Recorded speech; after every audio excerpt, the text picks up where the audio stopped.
Hello everyone, welcome to this video. इस वीडियो में हम बात करने वाले हैं ब्रिक्स समिट को लेकर। बिकॉज अभी रिसेंटली आपका ब्रिक्स समिट हुआ था, 17th BRICS summit and 18th BRICS summit आपका इंडिया में होने वाला है नेक्स्ट ईयर। उसके बारे में हम डिस्कस करेंगे एंड इसके बैकग्राउंड के बारे में जानेंगे कि ब्रिक्स की जरूरत क्यों पड़ी एंड इसके ऑब्जेक्टिव क्या था, प्रेजेंट टाइम में इसके सिग्निफिकेंस क्या है। ये सारी चीजों के बारे में हम डिटेल से जानेंगे एंड इसके फैक्ट्स के बारे में भी जानेंगे। बिकॉज ऑफ दैट, क्योंकि पेपर में यहीं से क्वेश्चंस आते हैं। फर्स्ट ऑफ ऑल हमें ब्रिक्स को समझना होगा कि ब्रिक्स है क्या। तो ब्रिक्स एक मल्टीनेशनल नेशंस का ग्रुप है, नेशंस का ग्रुप है जो कि ग्लोबल साउथ को साथ लेकर चलने की बात करता है। बाय कैसे? साउथ साउथ कोऑपरेशन से, साउथ साउथ कोऑपरेशन से। ठीक है। और इंडिया के व्यूज के हिसाब से हम समझे तो ये एक तरीके से क्रिश्चियन मल्टीलेटरल प्लेटफॉर्म है जो कि अभी करंट एरा में अगर हम देखें, बहुत सारे जो ग्लोबल इंस्टीट्यूशंस हैं like world bank, IMF, UN, UNSC, different types की जो ग्लोबल इंस्टीट्यूशंस है, यहाँ पे लेजिटिमेसी एंड रिप्रेजेंटेशन का क्राइसिस है। अब ये क्या होता है legitimacy and representation crisis? Representation crisis का मतलब हो गया कि जो भी पावरफुल कंट्री है उसके ही द्वारा रिप्रेजेंटेशन एक तरीके से किया जा रहा है, या उनका ही मैक्सिमम इन्वॉल्वमेंट है उस पॉलिसी डिसीजन के अंदर, किसके? ग्लोबल इंस्टीट्यूशंस के अंदर। ठीक है। बट क्या साउथ साउथ साउथ जो कंट्रीज हैं, यानी ग्लोबल साउथ की जो कंट्री है, क्या उनको चांसेस नहीं मिलना चाहिए? वही कह रहे हैं कि रिप्रेजेंटेशन क्राइसिस चल रहा है एंड लेजिटिमेसी की भी यहाँ पर क्राइसिस है एक तरीके से, क्योंकि ऑथेंटिकेशन नहीं हो पा रहा है। रिसेंटली अगर 17th ब्रिक्स समिट को लेकर देखें जो कि रियो डी जेनेरियो ब्राजील में हुआ, यहाँ पे हाईलाइट किया गया किन चीजों के ऊपर? तो fostering more inclusive world order, यानी एक तरीके से इंक्लूसिव वर्ल्ड ऑर्डर बनाने की बात करी गई। यानी सभी देशों को, like global global north and global south को साथ लेकर चलने की बात करी गई, इंक्लूसिव वर्ल्ड ऑर्डर को लेकर। अगर हम ब्रिक्स को समझने की कोशिश करेंगे तो यानी यहां से हम ये समझने की कोशिश करेंगे इसका गोल क्या है, कंट्रीब्यूशंस क्या है एंड चैलेंजेस जो फेस कर पा रही है ब्रिक्स, उसके बारे में हम डिस्कस करेंगे। थोड़ा ब्रिक्स के फैक्ट्स को लेकर बात कर लेते हैं कि ब्रिक्स है क्या। ब्रिक्स एक इंटरनेशनल ऑर्गेनाइजेशन है जिसमें 10 कंट्रीज हैं। अगर आप देखो, Brazil, Russia, India, China, south Africa, Egypt, main आपकी यही कंट्री है। Brazil, Russia, India, China, south Africa, जिसको कि ब्रिक्स नाम दिया गया। ठीक है। और ये अलग जी country, Egypt, Ethiopia, Indonesia, Iran, United Arab Emirates, ये सारी जो कंट्रीज हैं ये एड ऑन हुई है, यानी ब्रिक्स प्लस के अंदर आती हैं। इस पे भी हम डिस्कस करेंगे। ब्रिक स्टार्ट में अगर आप देखो तो 2001 में जिमो नील ने दिया था, जो कि इकोनॉमिस्ट थे। ये एक तरीके से इमर्जिंग इकोनॉमिक को ग्रुप में लेके आना चाहते थे, मतलब साथ में लेकर आना चाहते थे इमर्जिंग इकोनॉमिक्स को। ठीक है। जो उस टाइम की थी, यानी अभी भी ये इमर्जिंग इकोनॉमिक्स है, आगे आगे बढ़ रही हैं। ये अभी डेवलपिंग कंट्रीज हैं सारी की सारी। नाउ फर्स्ट ब्रिक्स जो समिट हुआ था वो 2009 में हुआ था, जिसमें आपका Brazil, Russia, India and China था। याद रखो, ब्रिक की बात करी जा रही है 2009 में, यानी अभी ब्रिक्स नहीं है। That means South Africa add on नहीं हुआ है। 2010 में साउथ अफ्रीका एड ऑन होता है और ब्रिक्स बनता है। और ब्रिक्स प्लस कब बनता है? 2024 में, जिसके अंडर आपकी different countries like Egypt, Ethiopia, Indonesia, Iran and United Arab अमीरात आ जाता है। ठीक है। टाइमलाइन थोड़ा सा समझ लेते हैं। 2001 में ब्रिक्स वर्ड का एक तरीके से क्वाइन किया गया था जिमो नील के द्वारा। 2009 में फर्स्ट फॉर्मल समिट हुआ था रशिया के अंदर, जिसमें आपका ब्रिक आया था, ब्रिक। एंड 2010 में साउथ अफ्रीका ज्वाइन करता है, जिसको ब्रिक्स नाम दिया जाता है। 2024 में अगर आपका ईरान, इजिप्ट, इथोपिया, यूएई बनता है, जिसको आपको ब्रिक्स प्लस का नाम देते हैं। एंड 2025 में इंडोनेशिया भी ज्वाइन करता है, क्योंकि फर्स्ट साउथ एशियन देश था। क्या है? फर्स्ट साउथ ईस्ट एशियन देश। यानी अगर आपसे कोई पूछे कि फर्स्ट साउथ ईस्ट एशियन देश ब्रिक्स के अंदर कौन ऐड हुआ है, वो आपका इंडोनेशिया होगा। ठीक है। ना ऑब्जेक्टिव्स के ऊपर बात कर लेते हैं, ब्रिक्स का जो ऑब्जेक्टिव्स रहा है। तो देखो, सबसे अगर आप देखो कि ब्रिक्स को लाने का रीजन ही क्या था? इकोनॉमिक रीजन था। ठीक है। कि जो उस टाइम पे एक तरीके से राइजिंग इकोनॉमी थी, राइजिंग इकोनॉमी थी, उनको साथ में लाने की बात करी गई थी ग्लोबल साउथ को प्रमोट करने के लिए। ग्लोबल साउथ को प्रमोट करने के लिए, यानी ग्लोबल साउथ की डेवलपमेंट के लिए।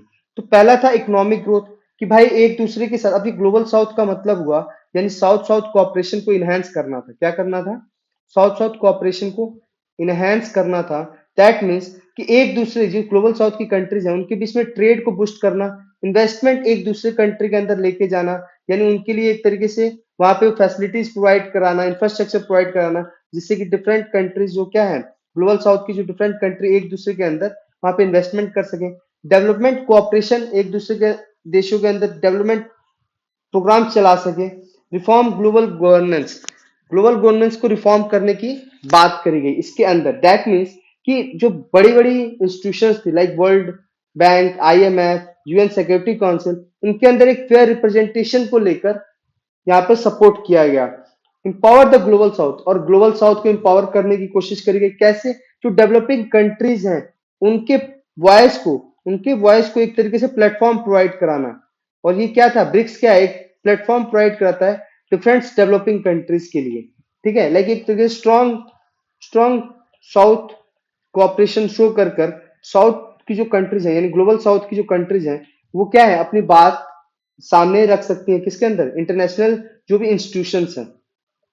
वेस्टर्न डिपेंडेंस को कम करने की बात करी गई ब्रिक्स के अंदर। जो ऑब्जेक्टिव यही था कि वेस्टर्न की जो डिपेंडेंस है उसको हमें कम करना है। कैसे भैया? तो वेस्टर्न जो फाइनेंशियल सिस्टम है उनको एक तरीके से क्या करना है, उनके अल्टरनेटिव्स लेके आने हैं। और उसके लिए आपका देखो, आपको पता है कि एनडीबी, नेशनल डेवलपमेंट बैंक लेके आए। ठीक है, न्यू डेवलपमेंट बैंक लेकर आए हम। टेकल ग्लोबल इश्यूज, और जो ग्लोबल इश्यूज लाइक टेररिज्म, ठीक है, सोशल सिक्योरिटी, आपका food, health, climate change, energy security, इन सारी चीजों के ऊपर एक तरीके से कोलैबोरेट कर कर इन प्रॉब्लम्स को टैकल करने की बात करी गई। ठीक है, ये ऑब्जेक्टिव्स थे। अब थोड़े से इनिशिएटिव्स के ऊपर बात कर लेते हैं कि ब्रिक्स के इनिशिएटिव क्या थे। जैसे अभी हमने बात करी कि जो फाइनेंशियल सिस्टम था, वेस्टर्न फाइनेंशियल सिस्टम, उसका अल्टरनेटिव लाने की बात करी गई। तो वो क्या था आपका, न्यू डेवलपमेंट बैंक लेके आए हम, कॉन्टिजेंट रिजर्व अरेंजमेंट लेकर आए। अब न्यू डेवलपमेंट बैंक क्या था कि एक तरीके से डेवलपमेंट फाइनेंसिंग प्रोवाइड कराएगा। दैट मीन्स जिस भी कंट्री को अपने देश में इंफ्रास्ट्रक्चर डेवलप करना है उसके लिए न्यू डेवलपमेंट बैंक क्या मनी प्रोवाइड करेगा, फाइनेंस देगा। ठीक है, फाइनेंस करेगा एक तरीके से। कॉन्टिजेंट रिजर्व अरेंजमेंट, इसकी अगर हम बात करें तो ये एम क्या था इसका कि प्रोटेक्ट करना इकोनॉमिक्स ड्यूरिंग करेंसी क्राइसिस, यानी किसी भी देश में अगर करेंसी की क्राइसिस आ जाती है तो उसको प्रोटेक्ट करना कैसे, फाइनेंशियली हेल्प करके। ब्रिक्स पे इनिशिएटिव, ये थोड़ा सा आप समझने की कोशिश करो, ये एक बड़ा ही मेजर इनिशिएटिव था। दैट मीन्स कि जो ग्लोबल साउथ की कंट्रीज हैं, ग्लोबल साउथ की जो कंट्रीज हैं उनके बीच में एक तरीके से डी डॉलराइजेशन करना है। डॉलर को हमें प्रमोट नहीं करना है, हमें लोकल करेंसी के अंदर ट्रेड करना था या इन्वेस्टमेंट करना है, ट्रेड और इन्वेस्टमेंट करना है। तो उसके लिए ब्रिक्स पे एक इनिशिएटिव लेके आएगा, क्रॉस बॉर्डर पेमेंट सिस्टम लेके आएगा, जिससे कि इजीली क्या हो, ट्रांजेक्शन हो पाए एंड प्रमोट डी डॉलराइजेशन, और प्रमोट करना था डी डॉलराइजेशन को। एंटी टेररिज्म कोऑपरेशन की बात करी गई, यानी इसके लिए भी बहुत सारे प्रोग्राम चलाए गए लाइक कॉम्बैट टेररिज्म, यानी ज्वाइंट स्ट्रेटेजी बनाई गई टेररिज्म को कैसे कॉम्बैट किया जाएगा। इंटेलिजेंस एक्सचेंज किया गया और एक दूसरे को हेल्प किया गया कैपेसिटी बिल्डिंग में। मतलब जो एक दूसरे को क्या है, हमने एक तरीके से अप्लायंस प्रोवाइड कराए, इंस्ट्रूमेंट प्रोवाइड कराए, टेक्नोलॉजी प्रोवाइड कराई, जिससे कि क्या हो, वहां पे टेररिज्म के खिलाफ एक कॉम्बैट ऑपरेशन चलाया जा सके। एंटी करप्शन फ्रेमवर्क पे भी काम किया गया, यानी बहुत सारे ऐसे मैकेनिज्म शेयर किए गए एक within the BRICS BRICS का, क्या हो कि एंटी करप्शन इंफ्रास्ट्रक्चर के खिलाफ एक तरह से स्ट्रेंथन आ सके, लोग सही से ब्रिक्स जो कंट्रीज हैं वो अच्छे से काम कर पाए। हेल्थ कोलैबोरेशन की बात करी गई, जो BRICS partnership for elimination of social determined disease, ये एक तरीके का प्रोग्राम चलाया गया जिससे कि हेल्थ डिस्पैरिटीज जो वल्नरेबल ग्रुप्स हैं डिफरेंट कंट्रीज के अंदर, जैसे आप ब्रिक्स कंट्री की बात करो तो ब्रिक्स कंट्री एक तरीके से डेवलपिंग कंट्री है, और यहाँ पर एक तरीके से क्या है, एक तरीके से जो हेल्थ सिक्योरिटी है या हेल्थ रीजन्स है वो सबसे ज्यादा प्रोमिनेंट है ना, क्योंकि बहुत सारी वल्नरेबल डिसीज आ जाती हैं जिसके खिलाफ फाइट करनी पड़ती है। तो ये क्या करता है कि जो ब्रिक्स जो कंट्रीज हैं वो एक दूसरे को शेयर करती हैं। इसी इनिशिएटिव के अंदर BRICS partnership for elimination of socially determined disease के अंदर, ठीक है। अपोजिशन टू यूनिलेटरल सेक्शंस, यानी जो डिफरेंस, अगर मान लो कि यूएसए या कोई भी कंट्री एक दूसरे सेक्शंस लगा दे रही है तो उसके खिलाफ अपोजिट इकट्ठे होकर सामने आना और अपोज करना। Group consistently denounce unilateral economic section by powerful state, जो मैंने बात करी, ठीक है। अब सिग्निफिकेंस ऑफ ब्रिक्स के बारे में बात करेंगे कि ब्रिक्स का सिग्निफिकेंस क्या है। अगर आप इकोनॉमिक क्लाउड के हिसाब से देखो तो 35% ऑफ ग्लोबल जीडीपी, यानी ग्लोबल जीडीपी का 35% क्या है, अकाउंटेंट है आपके पास ब्रिक्स के पास।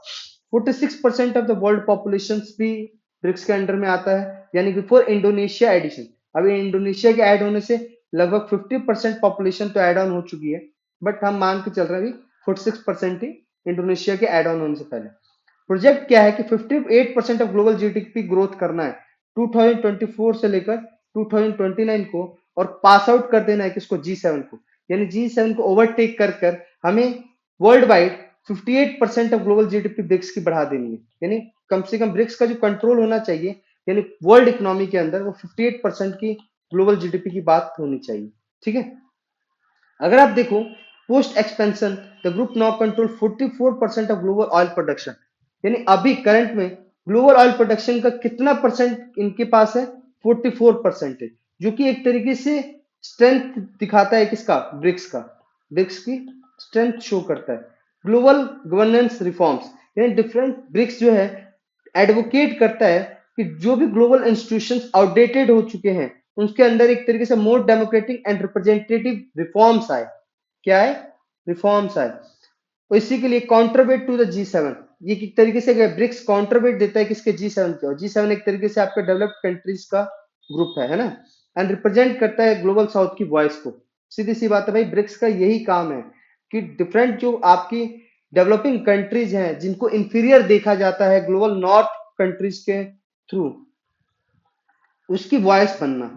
स्ट्रेंथनिंग साउथ साउथ कोऑपरेशन, जो मैं बार बार वर्ड यूज कर रहा था साउथ साउथ कोऑपरेशन की, यानी एक्सपेंशन अफ्रीका तक, middle east and south east Asia, जिससे कि क्या होगा, एक तरीके से स्ट्रेंथ होगी पोजीशंस डेवलपिंग नेशंस की, यानी डिफरेंट डेवलपिंग नेशंस की जो पोजीशन होगी वो क्या होगी, स्ट्रेंथ होगी, उनकी वॉइस बनकर ब्रिक्स काम करेगा इंटरनेशनल इंस्टीट्यूशंस के अंदर। एक तरीके से प्लेटफॉर्म प्रोवाइड कराएगा marginalisation in bodies like the UNSC, यानी यूएनएससी के अंदर जैसे इंडिया को सपोर्ट चाहिए यूएनएससी के अंदर, वैसे तो चाइना अगेंस्ट में सामने खड़ा हो जाता है, बट अगर चाइना सपोर्ट कर दे तो हो सकता है कि इंडिया यूएनएससी का पार्ट बन जाए, बट उसमें भी बड़ा खेल है, वो हम बाद में समझेंगे। एंड बिल्डिंग फाइनेंशियल अल्टरनेटिव, जो हमने बात करी एनडीबी एंड सीआरए बनाने की, जो कि क्या है, अल्टरनेटिव किसके, वर्ल्ड वेस्टर्न फाइनेंशियल इंस्टीट्यूशंस के अल्टरनेटिव में एनडीबी और सीआरए हम लेकर आए किसके अंदर, ब्रिक्स के अंदर। Common approach to global issue, और ग्लोबल इश्यूज के ऊपर कॉमन अप्रोच है। चैलेंजेस फेसिंग ब्रिक्स, अब ब्रिक्स जो चैलेंजेस फेस करता है वो कौन कौन से चैलेंजेस है। पहला तो अगर आप देखोगे कि डिफरेंट कंट्रीज हैं, तो ब्रिक्स कंट्री के अंदर बहुत सारी ऐसी कंट्री जहां पे डेमोक्रेसी है और ऑथोरिटेरियन रेजिम्स है। लाइक ऑथोरिटेरियन रेजिम्स कहाँ पे, चाइना, रशिया, ईरान में, लेकिन डेमोक्रेटिक कंट्रीज क्या है, India, Brazil, south Africa, Indonesia. लेकिन ये सभी क्या है, अगर आप इनको देखोगे, समझने की कोशिश करोगे, तो खुद के अंदर ही पॉलिटिकल डाइवर्सिटी, आइडियोलॉजिकल डिफरेंसेस लेकर आते हैं, है ना। इनके जो व्यूज भी होंगे वो गवर्नेंस के ऊपर, ह्यूमन राइट्स के, ग्लोबल नॉर्म्स के ऊपर क्या होंगे, कॉन्फ्लिक्ट करेंगे, वेरी करेंगे, बट फिर भी क्या है, एक साथ आते हैं बिकॉज ऑफ दैट, क्योंकि ग्लोबल साउथ की जो बात रखनी होगी, जो वॉइस बननी होगी, उसकी बात करी जाती है। चाइना इकोनॉमिक डोमिनेंस, अब ये सबसे बड़ा रीजन है कि जब चाइना ब्रिक्स कंट्रीज के अंदर अगर ट्रेड करता है, ब्रिक्स कंट्री के साथ ट्रेड करता है, तो चाइना की इकोनॉमी जो है, यानी जो ट्रेड सरप्लस है वो डिफरेंट, अगर हम कंबाइन करते ब्रिक्स की ही कंट्री को, तो उससे भी ज्यादा हो जाता है। तो ये एक तरीके से क्या है, कंप्लीटली हम वेस्टर्न वेस्टर्न जो इन्फ्लुएंस था उसको कम करना चाहते थे, बट यहाँ पे हम नोटिस करें तो एक तरीके से चाइना की जीडीपी ही सरपास कर जा रही है, या चाइना की जो इकोनॉमी ट्रेड है वही इतना सरप्लस हो जा रहा है कि जो बाकी जो कंट्रीज है, ब्रिक्स कंट्री, जिसका मोटो ही ये था कि सबको साथ लेके चलना है, साउथ साउथ कॉपरेशन की बात करनी है, वहां पे सिर्फ चाइना का ही क्या हो रहा है, एक तरीके से प्रमोशन हो रहा है, बाकी कंट्रीज को उतना फायदा नहीं मिल पा रहा है। डाइवर्जेंट इकोनॉमिक मॉडल, अगर हम देखें कि इस ब्लॉक के अंदर commodity exporting economic like Russia, Brazil, UAE, Saudi Arabia, manufacturing power houses India है आपका। देखो कमोडिटी एक्सपोर्टिंग इकोनॉमिक्स कौन है? रशिया है, ब्राजील है, यूएस, सऊदी अरेबिया है, जो तेल देते हैं, नेचुरल ऑयल्स देते हैं, या फिर आपका नेचुरल एनर्जीज देते हैं। सर्विस बेस्ड इकोनॉमी इंडिया देता है। ये डिफरेंट इकोनॉमिक मॉडल्स के जो कंट्रीज हैं, ये इंक्लूड होकर एक तरीके से क्या करते हैं, इनकी जो ट्रेड प्रायोरिटीज है वो वेरी कर जाती है। और जब वो वेरी करेगी तो फिर उनके बीच में कॉन्फ्लिक्ट आएगा। इसी को क्या करना है? बैलेंस करना है। क्या करना है? बैलेंस करना है। दैट मीन्स कि ब्रिक्स कंट्रीज को भी एक बैलेंस अप्रोच बनाकर चलना होगा, जिससे कि ये ग्लोबल साउथ का जो प्रमोशन है वो हो सके। और आपका इंट्रा ब्रिक्स ट्रेड इम्बैलेंस, अब ट्रेड इम्बैलेंस भी है। जैसे कि आप ब्रिक्स नेशंस की बात करी जाए, China maintaining large trade surplus over other member, जो हमने अभी डिस्कस किया पीछे ही, and undermine the idea of balance south south cooperation. अब यही तो क्या हो जाए, अंडरमाइन हो जा रहा क्या? बैलेंस साउथ साउथ कोऑपरेशन, क्योंकि चाइना का इतना सरप्लस हो जाना वो साउथ साउथ कोऑपरेशन को अनबैलेंस कर दे रहा है। ठीक है, जिसकी वजह से क्या होगा कि फ्रिक्शंस आएगा इकोनॉमिक रिलेशंस के अंदर। यानी कभी कभी किसी को लगेगा यार ये इनको ज्यादा फायदा रहा, हमें तो कोई बेनिफिट हो नहीं रहा, तो हमें इस ब्रिक्स की जो ग्रुप है, ऑर्गेनाइजेशन में रहने का क्या फायदा हुआ, है ना? तो यही एक तरीके से क्या है, इसको बैलेंस करने की जरूरत है, जिससे कि साउथ साउथ कोऑपरेशन को हम प्रमोट कर सकें। बायलेटरल एंड रीजनल टेंशंस और डिफरेंट कंट्रीज के, जैसे इंडिया और, अगर हम बात करें इंडिया चाइना बॉर्डर का डिस्प्यूट चल रहा है, लेकिन दोनों ही कंट्री ब्रिक्स के अंदर है। ईरान और सऊदी अरेबिया का टेंशन चल रहा है, लेकिन ये भी कहाँ है? ब्रिक्स के अंदर है। अगर ये हिस्टोरिकल डिस्प्यूट्स होने की वजह से या बॉर्डर डिस्प्यूट्स होने की वजह से अगर ये तब साथ में रहना, ये भी बहुत ही इंपॉर्टेंट हो जाता है, बिकॉज क्योंकि ट्रेड और अभी के हिसाब से ग्लोबलाइजेशन बड़ा मैटर कर देता है ना?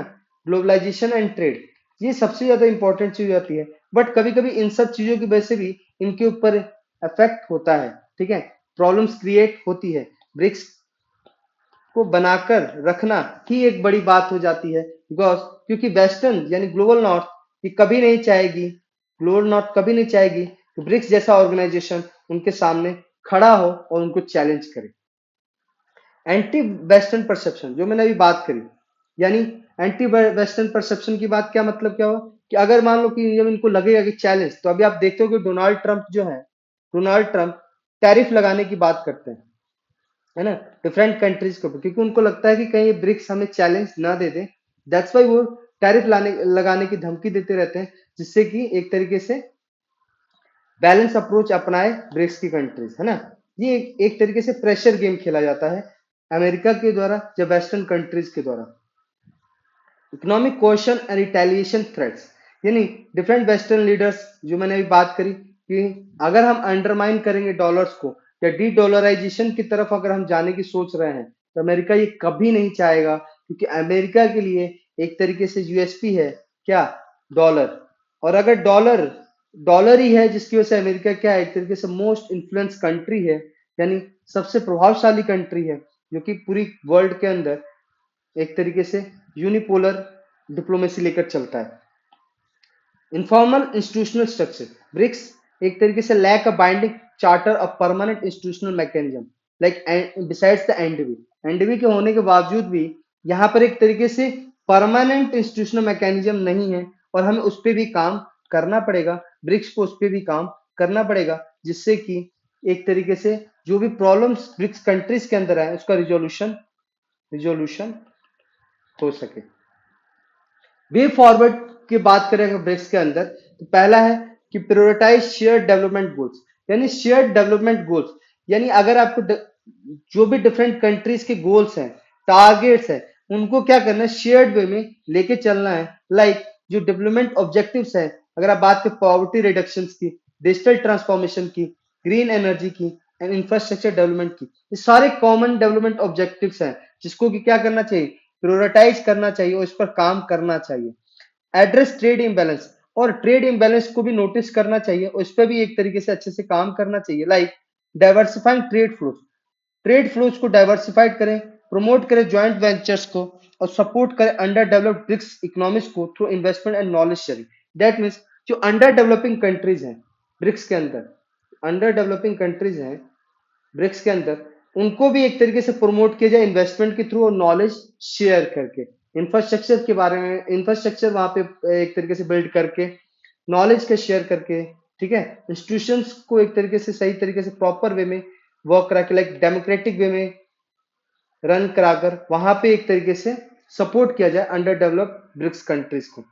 Empower the new development bank, और न्यू डेवलपमेंट बैंक को और एम्पावर किया जाए, स्किल अप किया जाए लोकल करेंसी लैंडिंग को, मतलब लोकल करेंसी के अंदर ही आप क्या करो, एक दूसरे से ट्रेड करो या एक्सचेंज करो मनी का। फाइनेंस इंक्लूसिव डेवलपमेंट प्रोजेक्ट, और डेवलपमेंट प्रोजेक्ट के लिए फाइनेंस एड ऑन करो कि भाई जिससे कि क्या हो, डिफरेंट जो भी अंडर डेवलप्ड कंट्रीज है वहां पे एक तरीके से अच्छे खासे डेवलपमेंट प्रोजेक्ट चल सके, जिससे कि उनको लगे कि हाँ ब्रिक्स में रहने का कोई फायदा है, जिससे कि वो वेस्टर्न इन्फ्लुएंस में ना आए, वेस्टर्न इन्फ्लुएंस में ना आए।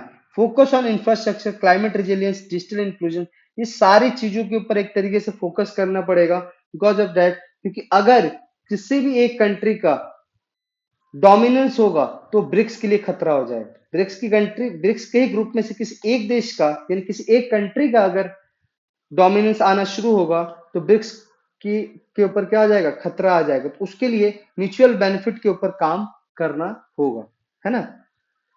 स्ट्रेंथन इंस्टीट्यूशनल मैकेनिज्म, और इंस्टीट्यूशनल मैकेनिज्म को स्ट्रेंथ करने की जरूरत पड़ेगी। ग्रेजुअल स्ट्रेटेजिक डी डॉलराइजेशन, और डी डॉलराइजेशन करना है लेकिन ग्रेजुअली एंड स्ट्रेटेजिक तरीके से, जिससे कि एक तरीके से अमेरिका को थ्रेट ना लगे, ठीक है। Like bilateral trade in local currency, जो बायलेटरल ट्रेड हो वो लोकल करेंसीज के अंदर हो, यानी एक दूसरे की करेंसी के अंदर हो। एक्सलरेट करें ब्रिक्स पे डेवलपमेंट इनिशिएटिव्स को, मैंने बात करी थी, एक तरीके से प्लेटफॉर्म देने की कोशिश होती है जिससे कि लोकल करेंसी के अंदर क्या हो सके, ट्रेड हो सके। एनडीबी के रोल्स को, करेंसी को इंटरनेशनलाइजेशन करने में एक तरीके से इनहेंस करना चाहिए।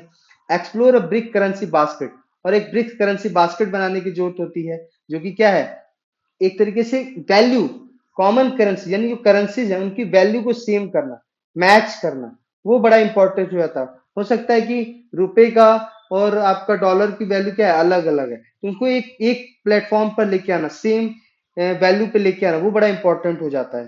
तो वो भी बनाने की एक तरीके से जरूरत है ब्रिक्स करेंसी बास्केट।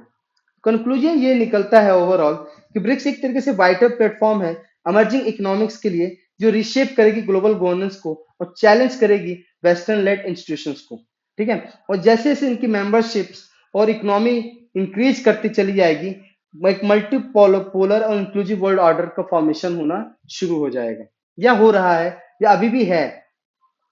रियलाइज करें इस विजन को, तो ब्रिक्स एक तरीके से इंटर्न ओवरकम करता है इंटरनल डाइवर्जेंस को, स्ट्रेंथ करता है इंस्टीट्यूशनल कोहेरेंस को, align on key economic and strategic priority. Simple सी बात है कि जितने भी हमने पॉइंट्स पढ़े उसको लेकर अगर एक दूसरे कंट्री के अंदर कॉन्फ्लिक्ट है, उसको भी एक तरीके से क्या ओवरकम करता है, क्योंकि वहां पर ये हो जाता है कि भाई वर्ल्ड में, वर्ल्ड ऑर्डर में हमें एक न्यू वर्ल्ड ऑर्डर लेके आना है, तो उसके लिए हमें खुद के जो इंटरनल प्रॉब्लम्स है उसको हमें क्या करना है, डाइल्यूट करना होगा।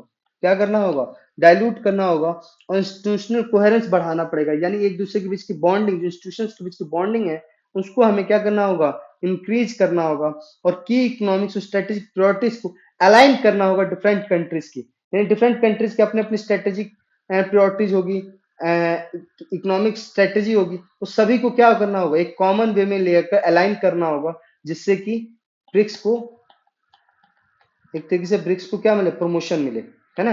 ब्रिक्स एक तरीके से और इंप्रूव हो और डेवलप्ड हो। Sustain cooperation, mutual respect, different countries जो ब्रिक्स की हैं उनके अंदर एक तरीके से कोऑपरेशन और म्यूचुअल रिस्पेक्ट होना चाहिए, जिससे कि ग्लोबल अफेयर्स में अपनी बात जोड़ तोड़ तरीके से रख सके। आई होप आपको ब्रिक्स के बारे में अच्छे से समझ में आया होगा, एंड मेरी ये कोशिश थी, यहाँ पे आपको ये वीडियो की लिंक आपको टेलीग्राम पे भी मिल जाएगी, आप देख सकते हैं, एंड पीपीटी भी वहां पे आपको शेयर कर दिया जाएगा। एंड आई होप आपको अच्छा लगा होगा, एंड थैंक यू।